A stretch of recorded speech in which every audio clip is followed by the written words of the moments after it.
Do you want to check it? Testing. Yeah? Do you want to check yours?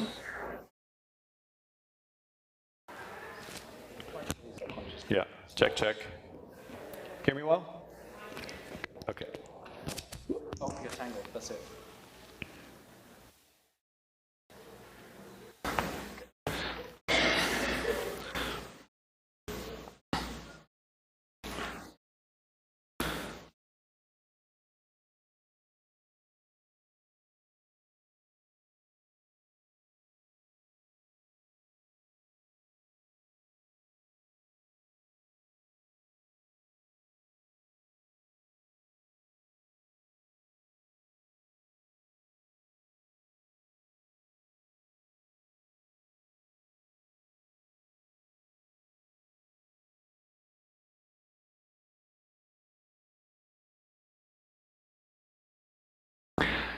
Hello everyone, can you hear me okay?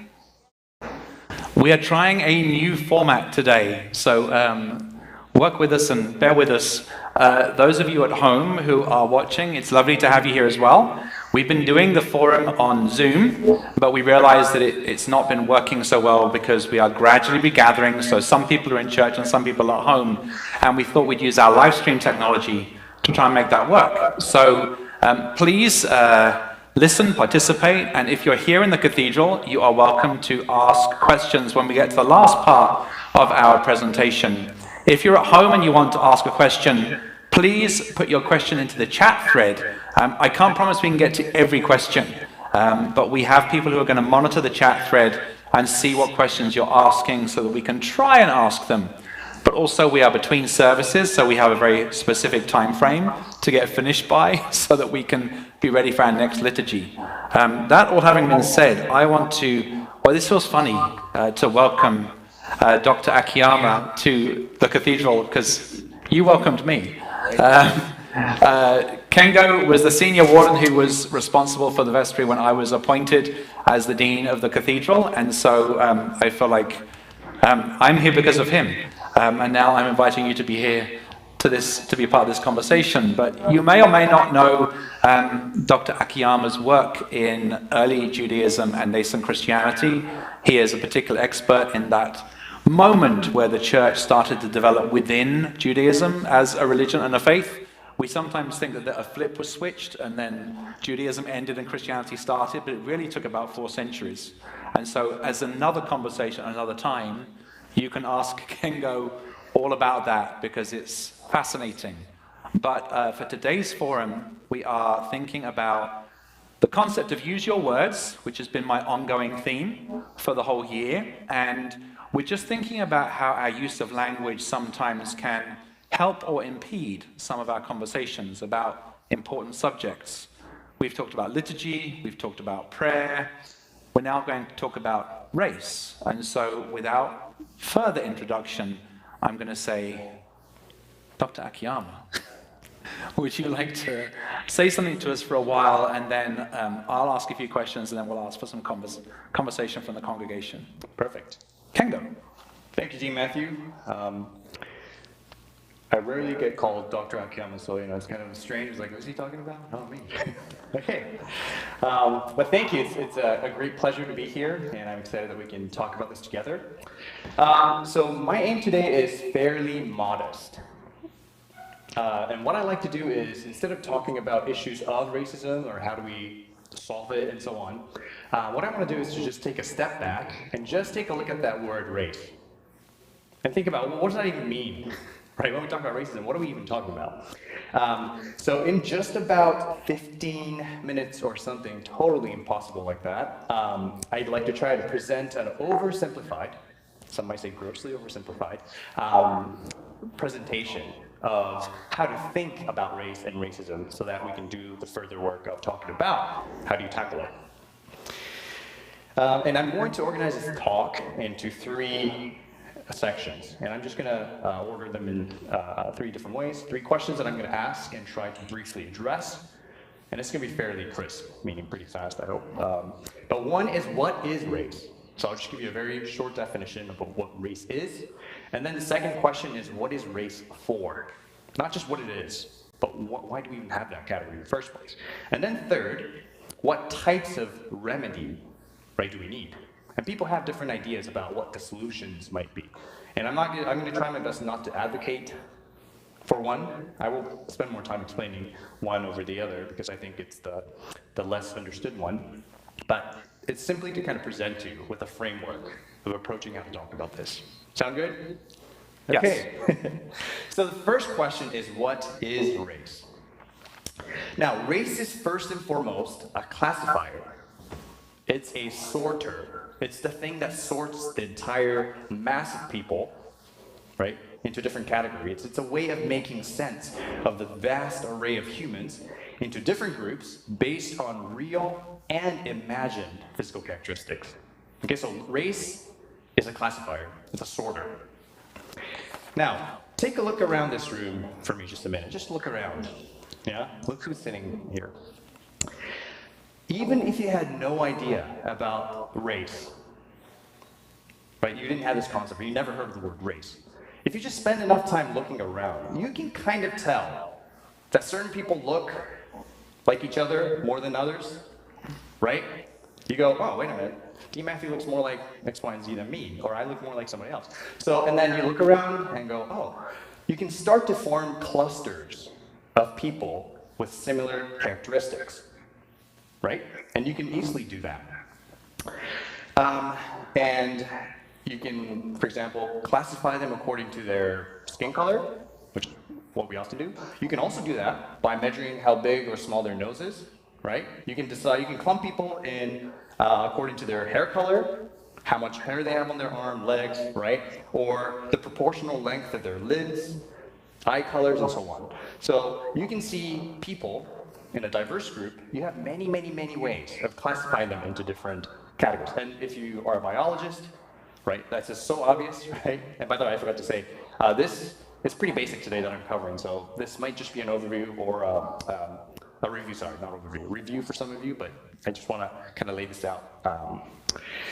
So that there are natural ways of classifying people into different groups is fairly obvious. Right? If you just spend time looking around, black hair, brown hair, blonde, and so on. Okay.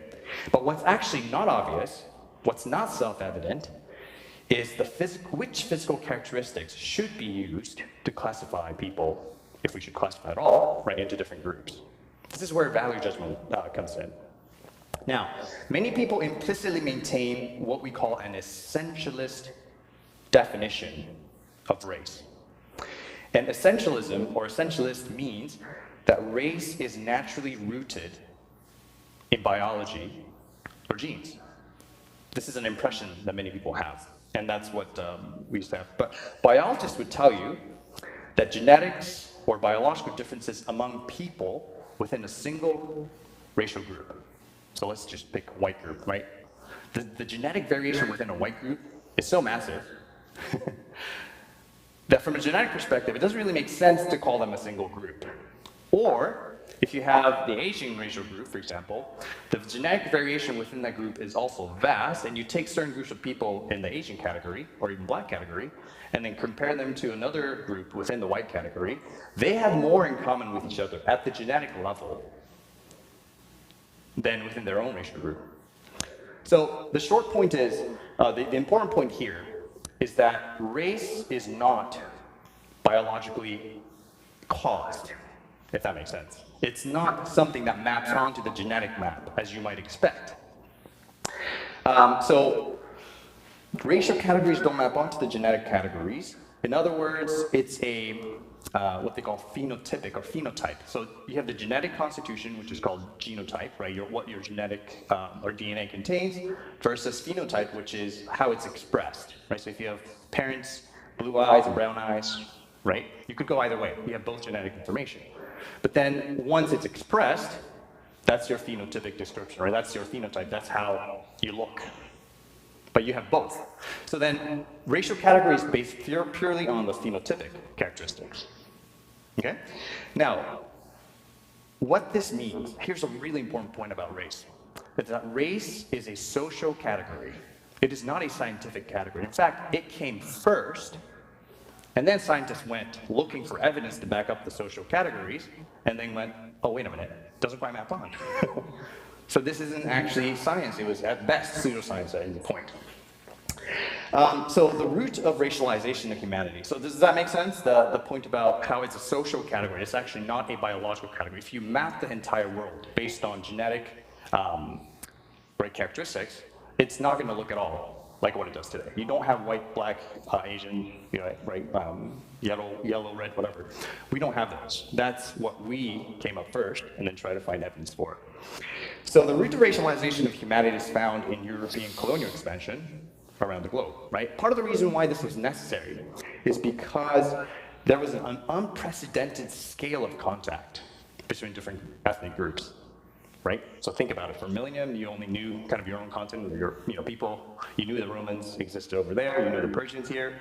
But suddenly you have this massive diversity for the first time in history that people are encountering at such great speed. So of course, naturally, people are going to ask, who are those people? Where do they come from? How do they relate to us?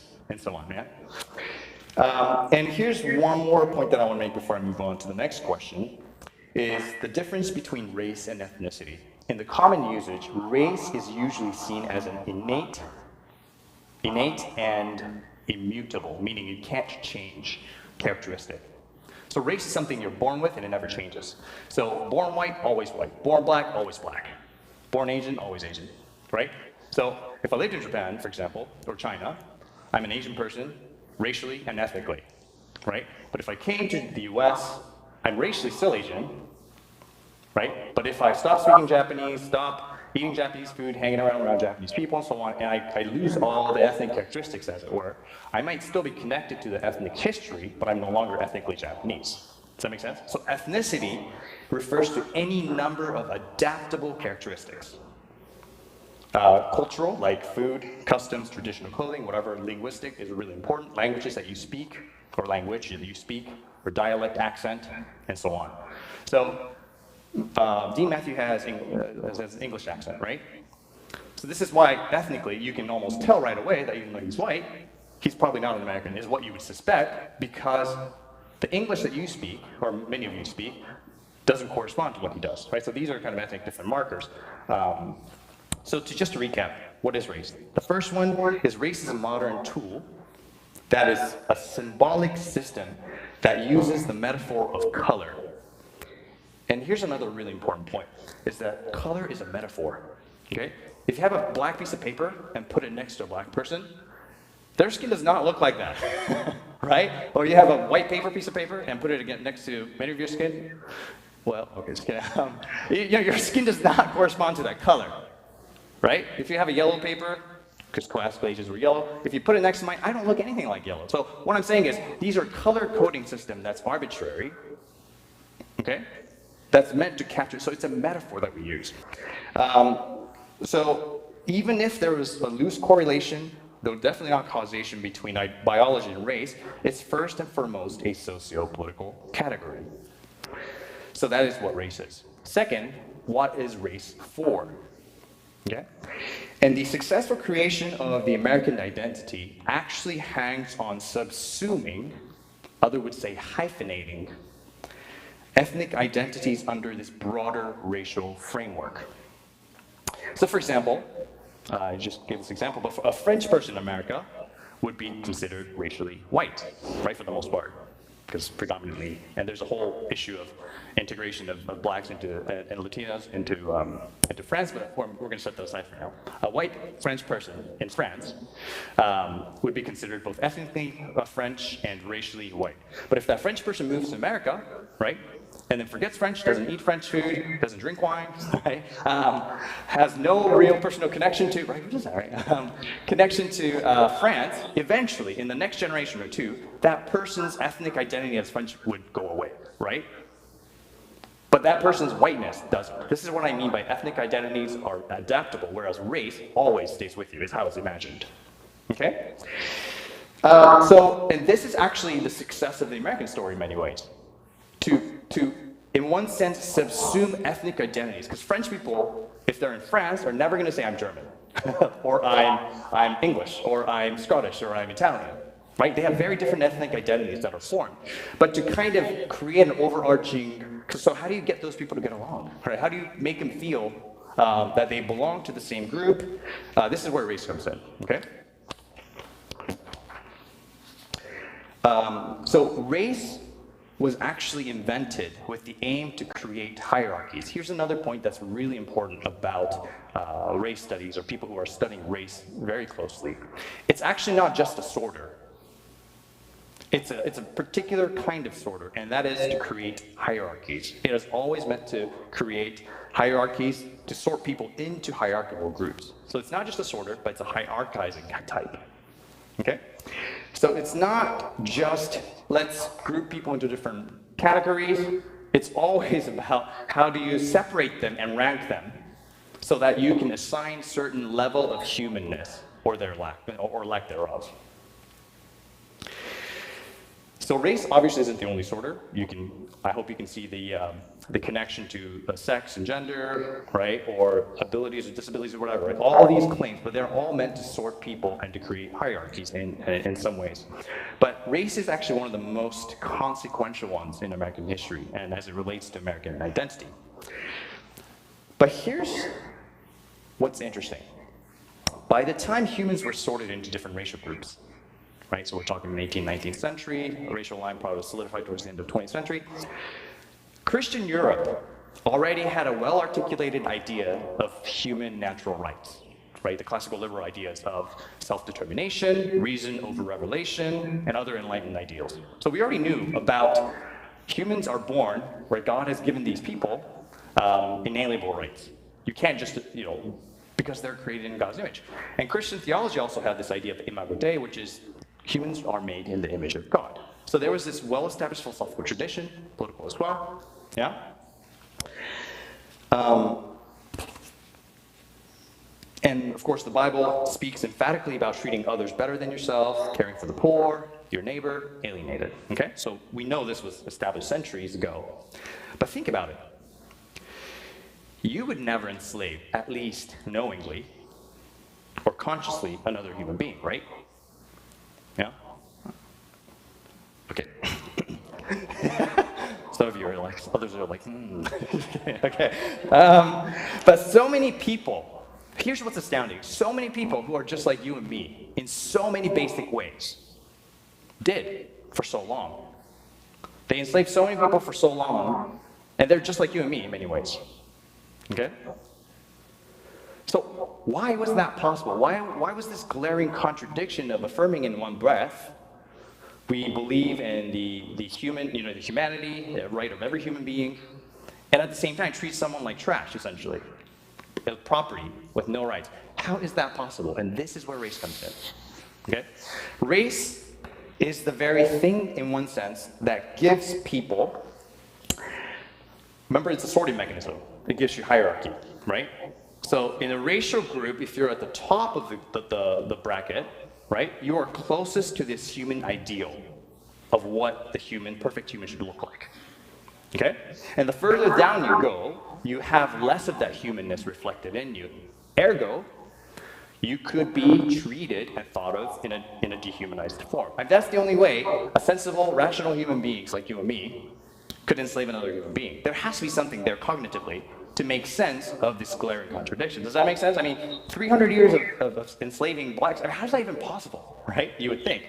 It's because the racial framework is so deeply embedded, you're actually able to justify, even if you didn't enthusiastically, people enthusiastically didn't endorse it, they didn't feel it was bad enough to oppose it because you have the whites, the lighter skins, the browns and the blacks, right, the Native Americans, all that. And you can see it literally reflects their humanness.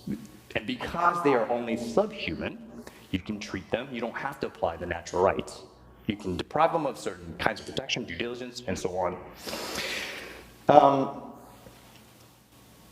And I hope you can see immediately, I'm not going to talk about this, but I hope you can see the same dynamic with, for example, femaleness, right? For so long time, maleness was the perfect sex, Femaleness is inferior, therefore women could be deprived of certain rights. It's the same, it's a very similar kind of thinking, right? Or queerness is an aberration, right? That's the kind of same thinking. Only straight people are like us, so insofar as they deviate from this. You hear the language, you hear the kind of conceptual hierarchies that's at play.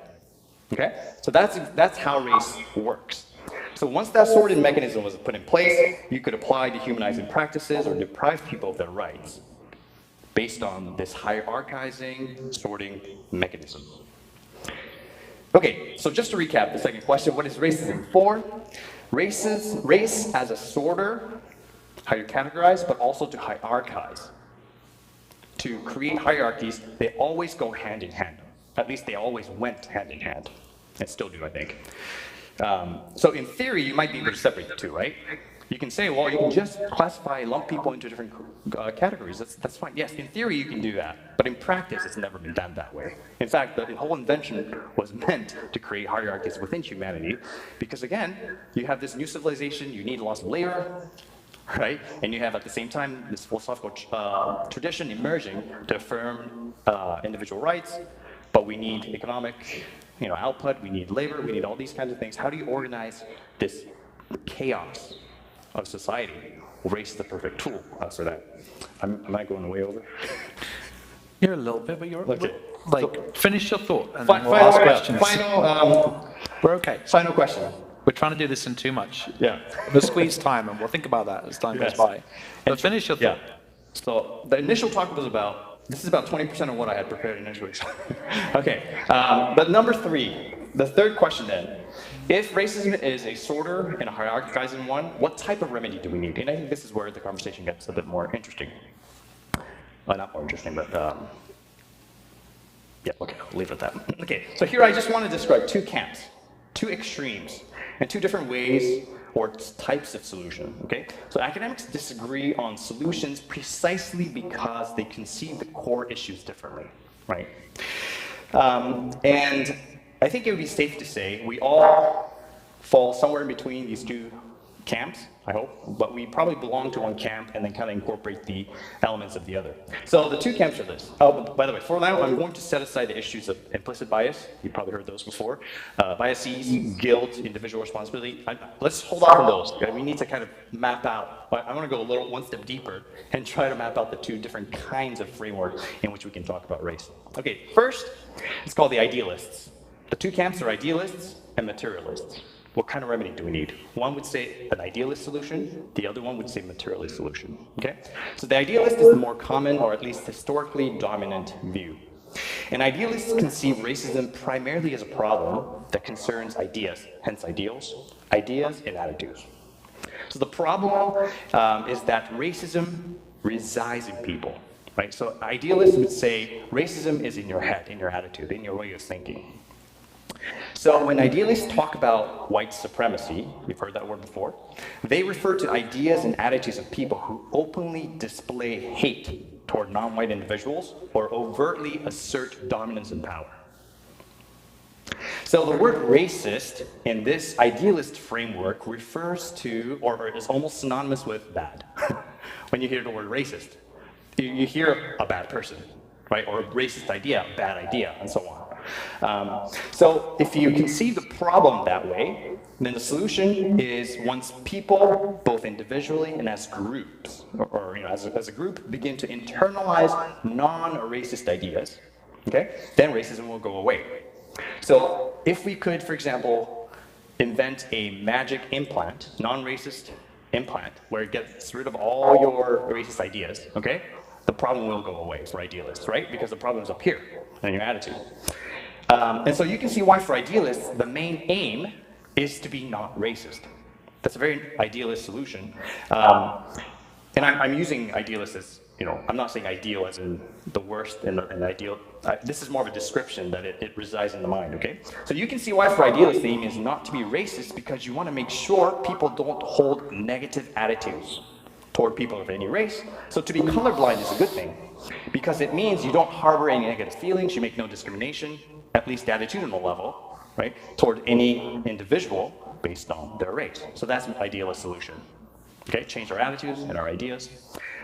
The second camp is called the materialists. Let's call them materialists. And this is probably the view that's most aligned with anti-racism movement or Black Lives Matter, for example. But they would say racism is primarily a material reality.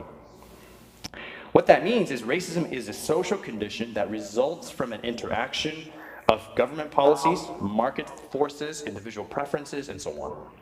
So materialists tend to think of racism as a social hierarchy. Those sorting mechanisms I described, that is racism. Regardless of how you feel, what you think of it, how you act to other people, it's functioning in and organizing society that way is materially racist. That's what they mean by that. Materialists tend to think of racism as a social hierarchy based on race, right, especially resource distribution, including access to capital, opportunities in various social domains like education, healthcare, housing, jobs, and so forth. So when materialists talk about white supremacy, they are actually describing the social and institutional arrangements that systematically offer advantages to white group. We call this privilege, or they call it privilege, both psychic, how you feel about the world and yourself, and how you see yourself, and also material, the actual wealth, opportunities, and resources to white group more than to non-whites. And again, remember I said white is a metaphor? So it doesn't have to be people with super light skin necessarily, but white group broadly conceived, whoever occupies the top of that hierarchy. So materialists tend to try to use the word racist as a descriptive term to describe the dynamics, the final one, to mean a system that operates with these racial categories, much like classicists, people who study classics, or a bassist, a guitarist. Does that make sense? Racist, as in somebody who uses and operates with a racial category, is a racist. Of course, in that would mean most of us by default live in a racialized society, right? So it's a bit like saying, so the way they use it, the materialists use the word racist, is a bit like saying we are by default all capitalists. Because we live in a capitalist society, right? We function. But idealists would reserve the term capitalist for people who staunchly advocate capitalism, believe in its promises, right? Would try to actually advocate policies and all that in the name of capitalism. But there's a qualitative difference between those two people, right? Just living and operating in capitalist society versus philosophically committed to, you have faith in capitalism, you advocate for it. So idealists would call only those people capitalists, whereas materialists would call all those people who live and function in a capitalist society capitalists, for example, okay? So finally, the one final point, the solution then is a change in material and social structures that create equality of outcome for the materialist group. And this is a really controversial idea, equality of outcome. I'll expand on it just here in a minute. But so for them, the magic anti-racist implant that we talked about is not going to solve anything, or isn't going to solve much, because it might get rid of the attitudes and ideas, but the structures and policies and all those things are still there. So for materialists, to be not racist is insufficient, precisely because being not racist does very little to change the material social structures of the world. So for them, the aim is to be anti-racist, that is to identify and implement changes that have real material effect. So if you're a capitalist living in a capitalist society, insofar as you don't do anything about it, you're going to continue to be in a capitalist society. Does that make sense? So if you conceive racism that way, then if you live in a racist society, and it doesn't matter what you think, right, or how you behave, as long as you're a good citizen, you are a capitalist, you are a racist, is how the materialists would frame the conversation. So how they measure a solution would be to offer structural changes that basically bring equality of outcome. And this is a concept that's really misunderstood. It doesn't mean everyone will equally succeed in everything they do. That's not what they mean. What they mean by equality of outcome is this. If, for example, black people represent 11% of American population, okay? 11% of the richest and the smartest and the politicians, as well as 11% of the prison population, okay? And the drug, people who are homeless, all those things should be represented by 11% of black Americans. Yeah? And if 50% of people in America are white, then 50% of the top and 50% of the bottom should also be white in a racially equal society. When you have 90% up here, 2% whites in the bottom, something like that, you can already tell there's inequality of outcome at that level. Does that make sense? It doesn't mean everyone should succeed. That's not what they mean. They mean in terms of demographic distribution, there should be roughly equal representation of racial groups in the way, in every domain of society. Okay, I'm going to stop there. Sorry, that's a lot.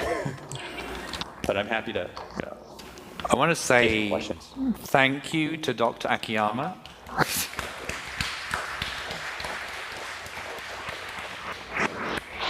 I asked him to do a presentation on race in 15 minutes, and you said that it was by way of introduction, and it is, but I really want to say I'm grateful because I'm realizing that you've honed in on some of the core concepts that are really impactful.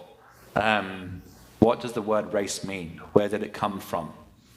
Why did we use it? What's it been used for?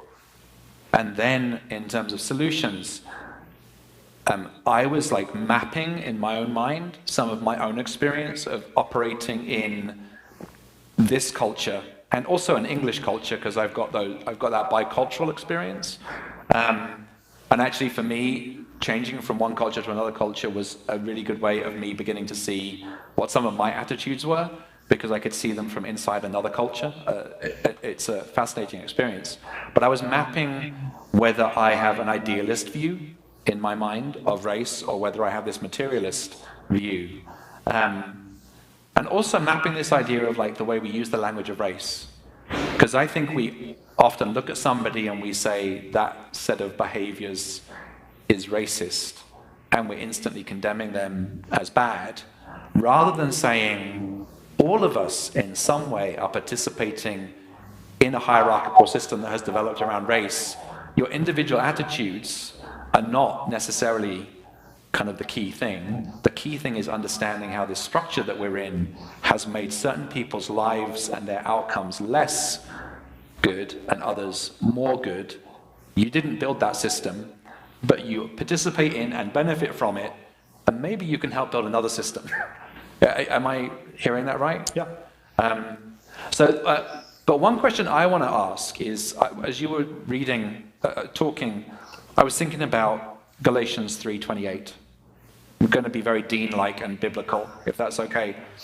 It's widely commented biblical passage. Paul says this: "There is neither Jew nor Greek, slave nor free, male nor female, for all are one in Christ Jesus." Which is a fascinating phrase for me that sounds like an anti-racist comment about the idea of the kingdom of God being a place in which we recognize everyone's common humanity. What I also realized was the racial categories that Paul was dealing with were different than ours. That ours were developed in the 14th, 15th century? Started, yeah. Modern racism. But Paul had categories. Jew, Greek, slave, free, male, female. Ours would be different categories. It's interesting that we can map different concepts of race over the human experience, and then we can develop outcomes based around them. It's interesting for me that what Paul was wrestling with is both, at one and the same time, exactly the same thing and totally different than what we're doing. But I wonder if you have any thoughts about that. That biblical idea, but also the how that relates to the task that we're engaged in today. Is that an answerable question? No, but we'll give it a shot. So that Paul's, I think, solution is a really good one to look to in one sense, because Paul has a very sophisticated and in many ways a well-articulated view of what the ideal kingdom should look like, and he does work with these categories. Except what's interesting is, of course, Paul says there's no female or a male or female, right, slave or free, except he did function in a society and still did sustain those categories in one sense. So if there's anything that I think, there's a lot I can learn from Paul, of course, so much, but one thing I do take away, particularly with this conversation, is that we have to really avoid this polarizing attitude of, if I can't fix it, I'm not even going to try. Or I'm going to have to give everything up I'm just going to sell all my possessions, right, and do that. Because Paul wrestled with that, and it's actually really uncomfortable to be in that middle place where you're constantly questioning, what do I do? How can I be better? How can I do better? While at the same time, trying to live and function in society so that you can, earn money and you can have a safe place to go back to and you have food to eat and so on. So I think what Paul has done in many ways is show us how to struggle rather than give us a clear answer. We know what the principles are. That's not hard. Equality of human beings, right? Integration of different races in America. Those are just clearly articulated. There's no question about those. The question is, how do we move toward that, right? How do we struggle well? And I think that's the best thing that Paul shows us, just both in his writing, but also in the way he lived, right, through his missionary journeys and so on. So that would be my thought. Yeah, I don't want to make this all about Paul, though I know you could navigate your way through Paul better than I could. But I do love the idea that just because we can't get it perfect, it doesn't mean we don't wrestle with what we're doing at the moment. And Paul, we know, had some complex issues around gender in some of his writing. He's like saying there's no male or female on the one hand, on the other hand he's saying that women should cover their heads and not speak in church. Like, which one, Paul? And he's like wrestling somewhere in between with his culture and with his faith. And if anything, I think that feels like a good metaphor for us today around race. We're wrestling between what we know to be the ideal and what we're actually failing to achieve. And I like what you said. Just because we can't get it perfect, don't give up. Is that, am I restating that correctly? But I just want to ask if anybody in the group here or at home has a question. Mr. Chris Sanft. Oh no, it's Elizabeth. Elizabeth has the microphone. Elizabeth is our roving assistant who will be going around. And there is a question right over here. I saw the hand first. And we are having you on microphone so the people at home can hear. Would you say your name and your question? My name is Doris. Hi, I have a question about the 1619 project and how you feel about that, and will it in fact help with the situation or even make it worse than it is already? Okay, did everybody hear the question? Great. Kengo. Yeah, so there's been quite a controversy around critical race theory, which is something I was going to start with, but then I was like, maybe not. I need at least another 45 minutes for that. Okay. So the short answer is, I don't know. I hope so. So race is a lens through we understand history, right? Critical race theorists will all tell you. It's a movement that came out of legal scholarship and solidified in the 1780s, right? But it's a way of trying to make sense that racism is normal in America. That's one of their fundamental assumptions. Racism isn't just this thing that happens, among bad apples. It's actually the norm that acts under the entire society. So 1619 Project tries to show a different side of American history. I mean, you've learned this before in history classes, right? How history is always written by the winners. We say this, but then we don't think about, well, how about our history? How about my family history? How about my personal history, right?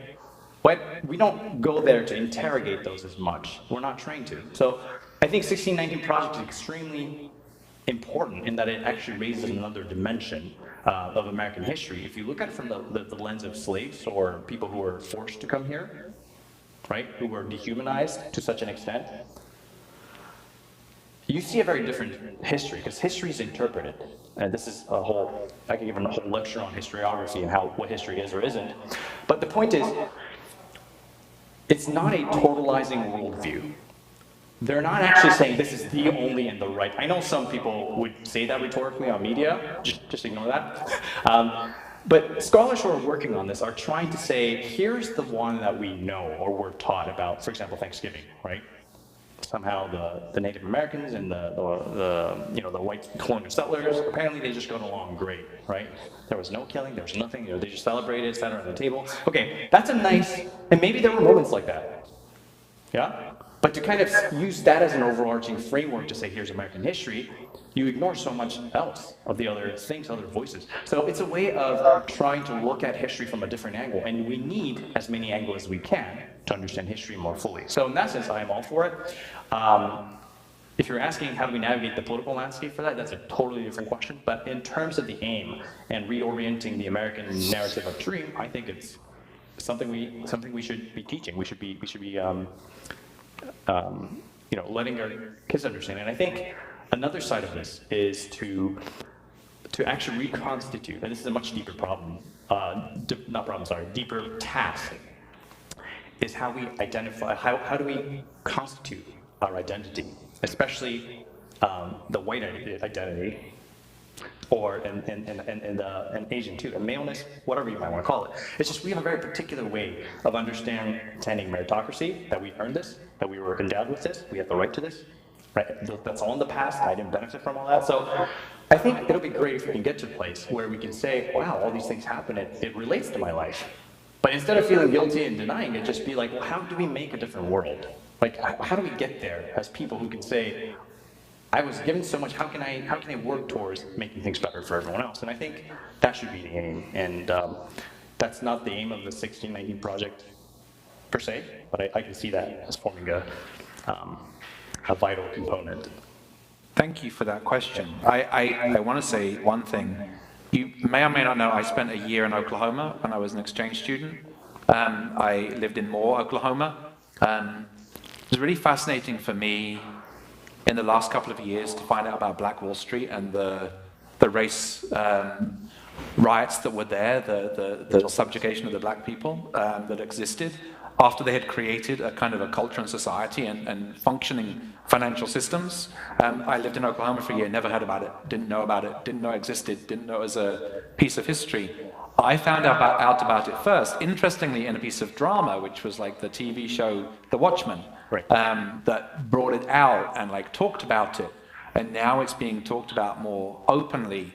I don't know if you know about that piece of history, but it's worth reading about it. Also, the Sacred Ground program that we've been engaged in at the cathedral, we've done 2 rounds of it now, and we're going to do another round. It's an example of looking at the history of the world that we are in just with completely open eyes, and not trying to look at one part of it or another part of it, but looking at all of it. And I think it's a program that requires us to engage in great empathy, to understand what other people's experiences look like. And one of the things I've learned about reconciliation is every act of reconciliation is an act of empathy. Like, we have to like really understand the other person's experience in order to find reconciliation. And sometimes it's hard for us to do that when we realize that some of our ancestors subjugated other people. I say that as an English person, and we had an empire, and we caused many of the world's problems. I didn't do that, but people who are in my heritage did that. And that's something that's important for me to try and understand. Is there another, people are coming in for the next service, I am really mindful of that. We have like 2 minutes left to go. Is there another question? Vaughn? So, say your name and then say your question. I'm sorry. Would you say your name for everybody at home? Okay, I'm Vaughn Wolf, and Kengo and I have talked about the subject stuff. I have a question because I'm ignorant on Eastern history. But I would like to know, don't answer the question before I finish. But I'd like to know what the Japanese were thinking when they invaded China. And as far as Africa is concerned, there are still tribal wars going on today. And those are clusters of different looking people who invade other different looking people with different customs. And I'd just like to know what you think about that not being necessarily a race issue, if you want to normalize or I think the way that you approached the subject is very clear that race is an invention. But I'd like to know what you think these tribal people are thinking when they invade each other and they do not look like each other. Thank you, Vaughn. Thank you. Well, that's a very good question. 30 seconds. Okay, 30 seconds. All right. So quickly. So xenophobia, right, or dominance over different group, ethnic group struggles and so on. That's ubiquitous. What I'm saying is, race as a particular way of organizing American society is particular to here. Right? You can use this now to apply to other places, but what I'm saying is, when the French and English were fighting, right, or the German were fighting, for example, they're not thinking, oh, whites against whites, or they're thinking Germans against French, right? They're not thinking, we are whites versus black, or they're not, the race isn't operating the same way. So when the Japanese, for example, invaded China, there's a myth of Japanese racial supremacy, but I would actually not say race there. It's actually more of an ethnic dominance over Chinese people, right? But they're not operating with the same kind of color coding system that you find here. So could you look at that through Japanese invasion of, for example, Manchuria through lens of race? Yes, but not really. There's xenophobia in Japan, for example, for sure. But it's different from racism in the same way you would think about it here. And again, it's dangerous to say, because racism exists in America, right, that it exists everywhere in the same way.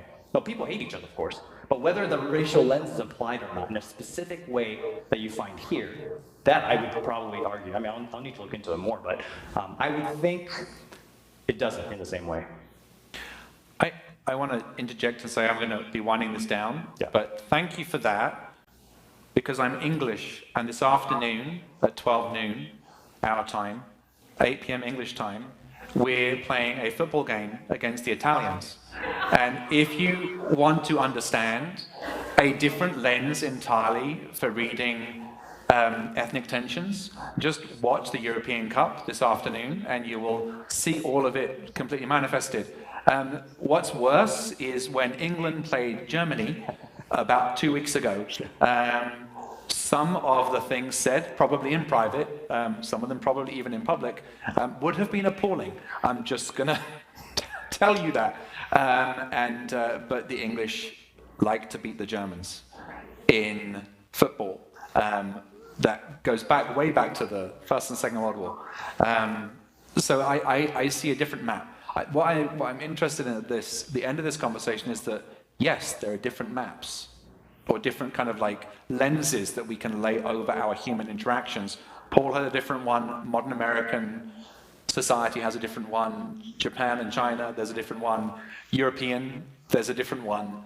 There is a challenge for all of us, I think, to see all of the history and to see how the systems and structures we've set up in our culture are positively or negatively affecting people from various subgroups. How is our system impacting people? And that's something we can pray about. And I think it's something that Paul asked us to pray about. We might be have a different lens, but it's still the same phenomenon. And it's something for us to wrestle with. And I want to end with the one thing that I picked up you said, I hope this is okay. Just because you don't think you can solve all of it doesn't mean you shouldn't try any of it. Does that make sense? So can I say thank you to Dr. Kengo Akiyama? Kengo, you have lots of notes that you didn't use. I wonder if you might share them with us in such a way that we could circulate them if people would like to read them in more detail. Sure. Is that okay? I'll have to edit some, Okay. I'm going to say we're going to end this conversation now. Thank you, everybody watching at home. I think that the live stream is going to end and then recommence so that we can have a clear beginning for the service. We're going to have to reset the front of the church. You're all welcome to stay for worship, or you're all welcome to head off. But thank you for being here.